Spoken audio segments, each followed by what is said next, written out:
Jéssica, conta para o pessoal como que você identificou que você estava com síndrome fúngica. Como foi? Primeiro, conta a sua linha do tempo. A sua alimentação na infância, na adolescência, de maneira resumida, e como você percebeu os sinais de síndrome fúngica. Bom, na minha infância, eu lembro emblematicamente que eu ia no mercado com meu pai e eu via aquelas latinhas de leite condensado que abria igual um refrigerante e implorava para ele comprar para mim. E ele comprava. Então eu saía do supermercado várias vezes bebendo aquela latinha de leite condensado, como se fosse um refrigerante. E era traquinas, era biscoito. E eu sempre fui uma criança que não ficava obesa, mas ficava barrigudinha, com uma barriga enorme. Na adolescência, eu perdi isso, né? E fui emagrecendo por causa do estirão. Eu me recordo de, na adolescência, sentir muita dor vinculada a gases. Eu sentia muitas dores abdominais, que não eram cólicas femininas, cólicas menstruais, mas eu lembro que às vezes eu almoçava e sentia muita dor e eu tinha que deitar, porque só deitando que melhorava as dores. E eu não associava aquilo a nada. Eu falava, normal, deve ser o feijão. E com o tempo passou, fui ficando adulta, fui melhorando um pouco a alimentação, fui parando de não comer nada e almoçar um Subway. Às vezes, no meu estágio, eu fazia isso.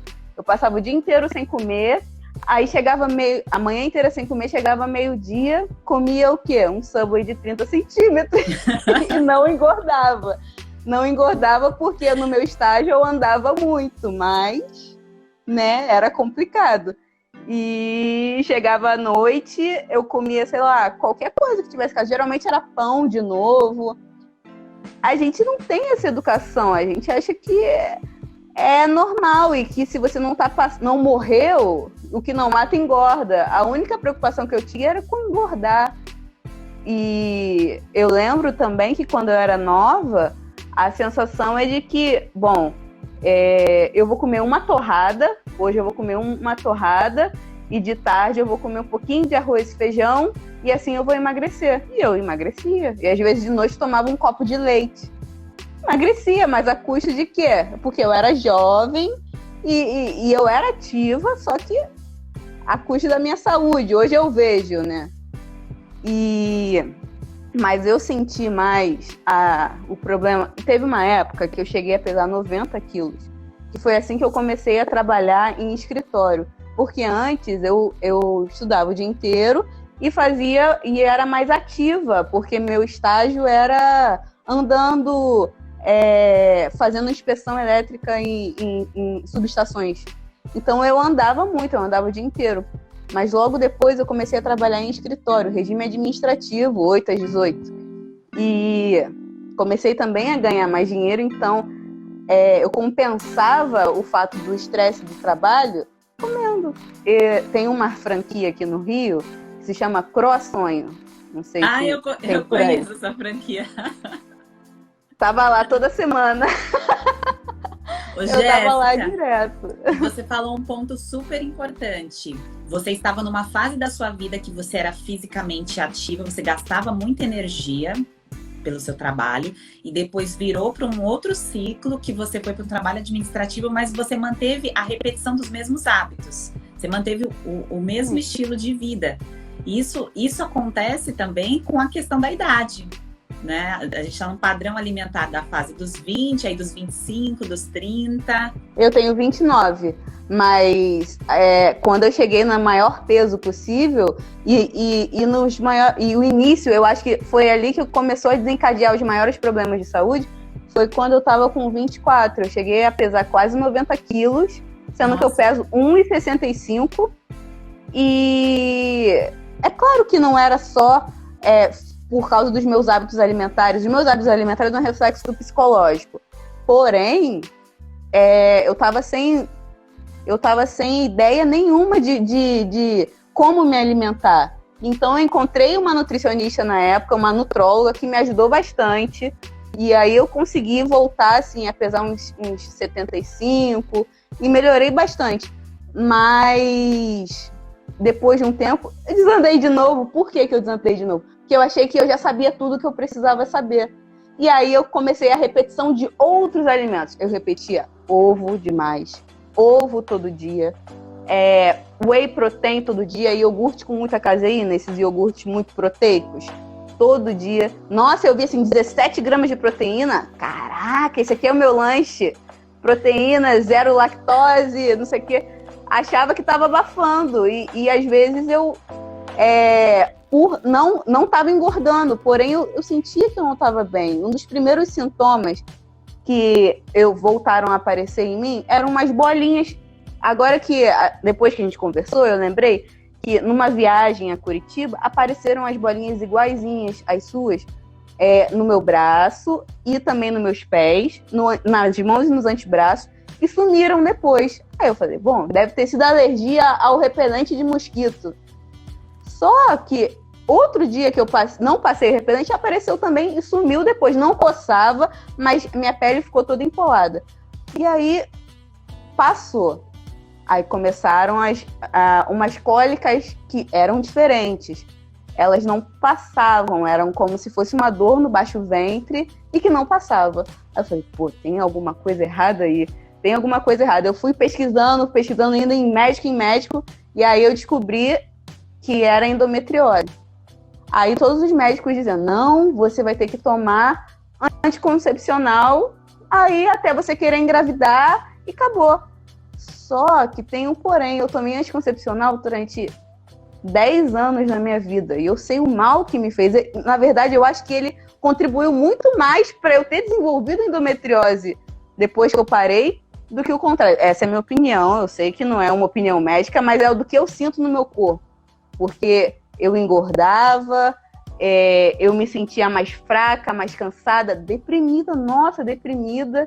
Então, baixa libido, né, Jéssica? Nem se fala, eu era outra pessoa. É como se tivesse um véu na minha frente. É como se uma coisa não deixasse eu sentir o mundo. Quando eu tomava anticoncepcional, é como se o mundo estivesse meio borrado. Eu não falei, não vou voltar a tomar isso.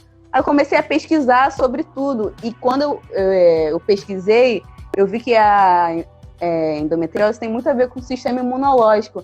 Aí eu falei, caraca, realmente, parece que é uma falha do meu sistema imunológico, como se minha imunidade estivesse muito baixa e não conseguisse lidar com o retorno menstrual, como se fosse até uma coisa dentro do espectro autoimune. Eu falei, porra, minha mãe tem tireoidite de Hashimoto. Eu falei, não, vou ter que começar a ver que tem alguma coisa errada comigo. Aí eu fui notando também que eu sentia outras coisas, umas coceiras aleatórias pelo meu corpo. Eu notei que eu comecei a ter dermatite seborreica atrás da orelha, coisa de homem. Notei que caspa aumentou, até pano branco. Eu falei, não, gente, isso tá muito característico de alguma coisa. Tem que existir alguma coisa assim aqui. E aí comecei a ver insights. O que eu achava, a informação era mais insight em inglês. O pessoal fala que é Candida overgrowth, essas coisas. Aí quando eu achei o seu conteúdo, eu falei, porra, agora que eu vou aprender esse negócio direito. Porque eles falam todos os sintomas, mas eles não falam direito como você tem que fazer. E geralmente eles entregam em inglês e em dólares, super caro. Eu falei, porra, como é que eu vou conseguir alguém para me ajudar aqui? E assim, tem muitos nutricionistas hoje em dia, tá melhorando, eles estão entendendo mais dessa condição, dessa síndrome, mas ainda, na minha opinião, a prática é muito voltada só a tentar matar diretamente o fungo e não tentar te consertar. Eu sabia que não... consertar mesmo a saúde do seu intestino, eu sabia que não ia ser suficiente. Se eu ficar só tentando matar o fungo, não vai ser suficiente. Então, eu falei, cara, eu sei que eu tô com uma sensibilidade alimentar. É isso que eu tava conversando com meu marido. Eu comecei a ler bastante para tentar entender como é que meu corpo estava reagindo ao que eu comia. Não só ler e observar. Eu fiz aí a gente até conversou, que eu fiz o ciclo de 21 dias e eu percebi que uma das minhas maiores sensibilidades é o ovo, porque o ovo foi o que eu mais me expus nessa época que eu estava malnutrida. Porque eu me nutria muito mal. Não estava bem nutrida, estava mal nutrida. Graças a Deus. Cada vez mais. Graças a Deus. E, assim, a verdade é que olhando em retrospecto, teve uma época que eu cheguei a emagrecer, enquanto eu estava em tratamento reduzindo o peso, que eu cheguei em 90 quilos, eu comia bem. A dieta que a minha nutróloga passou era os 300 gramas de legumes e verduras variadas no almoço e na janta, então era muito boa. Mas aí o que eu fiz? Quando eu fiquei por conta própria achando que eu já estava sabendo tudo, eu comprei uma marmita fit e comia todo dia umas 100 graminhas de um negócio desse tamanho assim, de uns leguminhos cortadinhos, e achava que estava arrasando. E como era poucas calorias, chegava de noite e falava assim, vou comer uma pizza, já que eu comi pouquinho ali do frango com um pouquinho de cenoura, vou comer uma pizza. Então, eu não estava me nutrindo e ainda estava comendo coisas com potencial alérgeno. Eu acho que isso contribuiu demais para eu desenvolver isso. Sim, e o bom, Jéssica, que você pode compartilhar, é que foi uma fase bem extensa para você entender o que estava acontecendo com você. Então, muitas vezes a gente não percebe que o supercrescimento fúngico, ele vai acontecendo de pouquinho em pouquinho. O invasor ali vai crescendo de pouquinho em pouquinho no corpo. E quando a gente realmente sente a virulência, é porque esse supercrescimento, ele já está ali acontecendo há anos. Que é desde, muito provavelmente, da exposição alimentar na infância, na adolescência, e que tudo bem. O passado está lá, a gente não consegue apagar, mas é importante a gente ter a nossa linha do tempo e entender que daqui para frente a vida pode ser outra, tem tratamento, né? Pode ser transferida aí para um novo estilo de vida. E como você mesmo disse, não é só eliminar o fungo. Você precisa entrar numa imersão para que você tenha uma troca aí de estilo de vida. E que não precisa ser da noite para o dia, tem que ser um pouquinho todo dia para ser sustentável. Mini hábitos, né, Jéssica? Para que realmente vire uma chave. Isso passa parte da sua rotina e não durante só uma fase.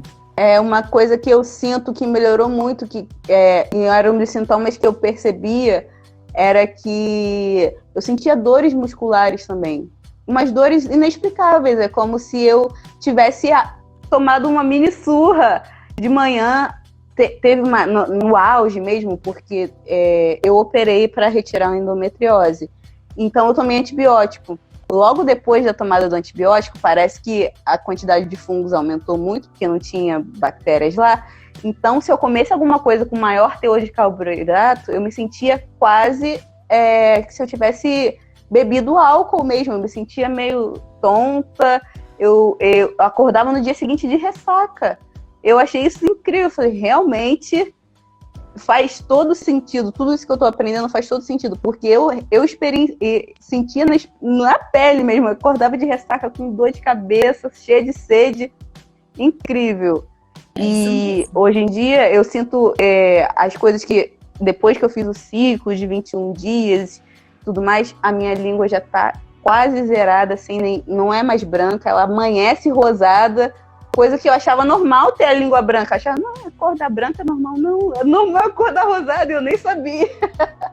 Também as dores musculares, eu não sinto mais como se eu tivesse apanhado. E ó que ontem eu treinei musculação e hoje também e tô ótima. Então, realmente, a alimentação é a base. A alimentação e o nosso psicológico também. Eu te agradeço por colocar tudo isso de forma tão fácil da gente entender. Em português. Em português, traduzido. Ai, que bom, Jéssica, eu fico feliz. E só para fechar aqui, para eu começar a falar um pouco sobre o café e tudo mais, que é o tema da live, a Jéssica, a gente conversando, que ela fez a consultoria dela comigo no fechamento ali das 12 semanas, compartilhou, não sei se você me permite falar, em relação ao seu objetivo. Ela tem como um próximo passo, talvez estudar aí nutrição ou medicina. Então ela tá querendo virar essa chave. Vai passar. passar sim. Ela gostou tanto de entrar nesse universo, nesse mundo do estilo de vida, da saúde, e por ter sentido na pele também a questão de ter passado com profissionais, a parte do diagnóstico, de como é feito o tratamento, né? Muitas vezes não tem o acolhimento, eu também senti isso na pele, passei em 4 médicos para tentar entender o que estava acontecendo com a minha mão, até eu parar para me analisar e falar, não, o tratamento é o que tem que fazer, né? Não é o remédio, eu vou ter que fazer o tratamento.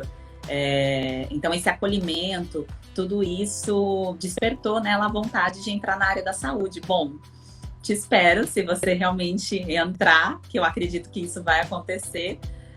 Estou aqui de braços abertos para te dar um suporte se você precisar. Obrigada. Me dá um estágio. Tô brincando. Não, mas prazer, viu? Obrigado por tudo. E eu vou ficar na live para escutar sobre o café, que muito me interessa. Legal.